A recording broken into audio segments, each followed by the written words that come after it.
I just realised that these videos inadvertently chart the rearrangement of the living room that my wife makes, depending on where I've watched Doctor Who at any given point. So there we go. That's a little bit of Colin's domestic history. Well, there's periods of the... because I'm sitting over here and you're sitting over there. So I've been sat there looking there, and then I'm sat there for a big bunch, and now I'm sat here as you've removed the settees. Anyway, that's not what I want to talk about. Let's do the bit of critique, because I think it's merited. There is an awful lot of padding in the middle of this episode. There's very little urgency to all the air being sucked out of a room, which would be fairly instantaneous, let's be perfectly frank, when the Doctor keeps walking around and going, where's Turlough? But that's me being hypercritical there. Also, the meteor effects are a bit naff, etc. Okay, that's... When he was in the net. When he was in the net, yeah. So there is some arc in space, bubble wrap hand level visual special effects poorness here. We will accept that. And I would say the other thing is, and this is no disrespect to Mark Strickson, who I'm glad is part of our fam. I think he does a good job. But the character of Turlough should be played by like a flipping 15-year-old. Played by Anne Robinson. In actual fact, he should be played by somebody of Adric's age. Now, we've learned from our mistakes there, but I almost feel as if they've had a second bite of the cherry of doing a child companion.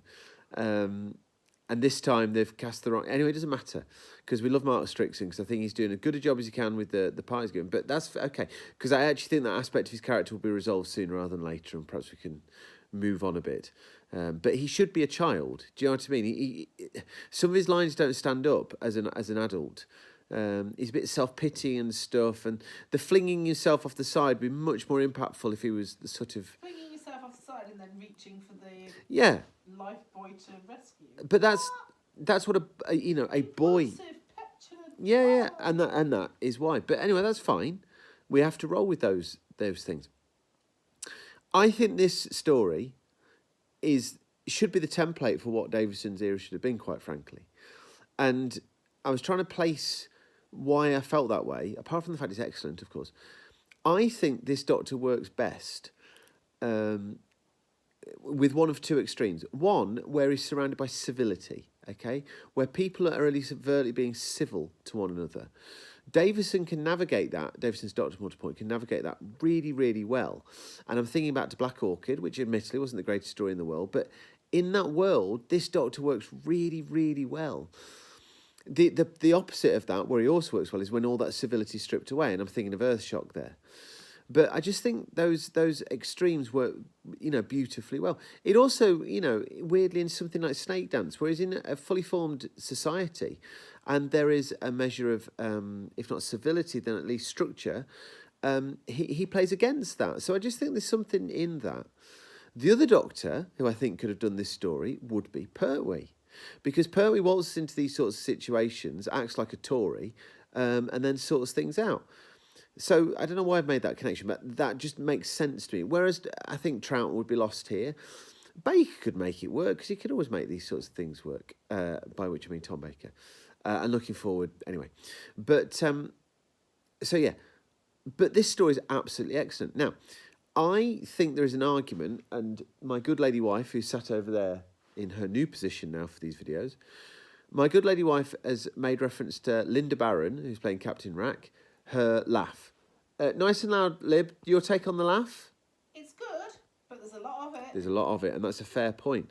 Now, here's my take on that. It's only my opinion, but this is my opinion. In a story that for 2 episodes has made a real play of the restraint of a lot of the characters.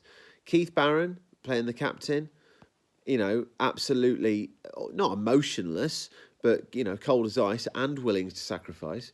And then Mariner, his character here is this discovery of this fabulous, what is this earth thing you call kissing, in Doctor Who styling.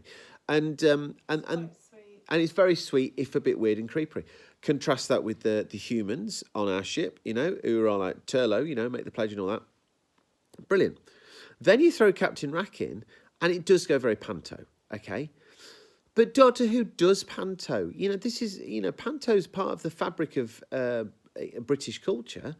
And as is Doctor Who, and I think that to think that Panto, that sort of over the top performance, isn't a part of Doctor Who is absolute nonsense. I can see an argument that says that in this story, her inclusion suddenly unbalances things. But I actually think, and I have felt that before when I've watched this story, but I think when you watch this episodically, she's not in the first 2 episodes at all. Then suddenly she comes into the third episode, and it's like, what the chuff's happening here? And for me, it really works. I really like it. I think all of a sudden it upends the story slightly, and if honestly, the through line's the Doctor, keeping it on the lowdown, keeping things cool, trying to work it all out. I just think it's a really interesting dynamic. And again, I just think this story is an absolute template for how this Doctor, it perhaps could have been thought about and improved. If you think about the weaker stories in Davison's run, they're just so higgledy-piggledy in terms of the tone and stuff. I pre-read, Lib's going to shout at me now, I pre-read the Sandifer last night. I read a bit of the Sandifer. Why would you do that? Well, just because I knew that Sandifer has a lot to say about this story and I just wanted to dip in. And one of the points that Sandifer makes is that Doctor Who works very well when you get the disparate ideas that come together to form a story when they have a through line, when they connect. And in this, that's certainly the case. I really think that there's a synergy to all the different elements, as disparate as they may seem. So yeah, I just think this is class. I'd forgotten how good this story was. And as I said to Lib last night, I think this is one of those stories that you show to non-Who fans to go, or even to new Who fans and go, well, hold up. Just check this out. Who fans are not Doctor Who fans. Don't you dare gatekeep. No gatekeeping in this house. You want to get into the fall and just listen to the greatest hits? You do that, brother. That's fine. Sister. Or sister. Or person. Or person.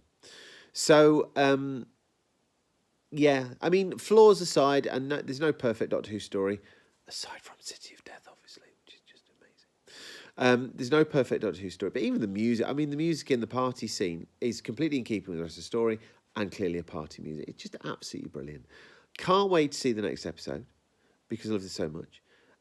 Get a resolution to all this Black Guardian nonsense that's been going on. Just class beyond class.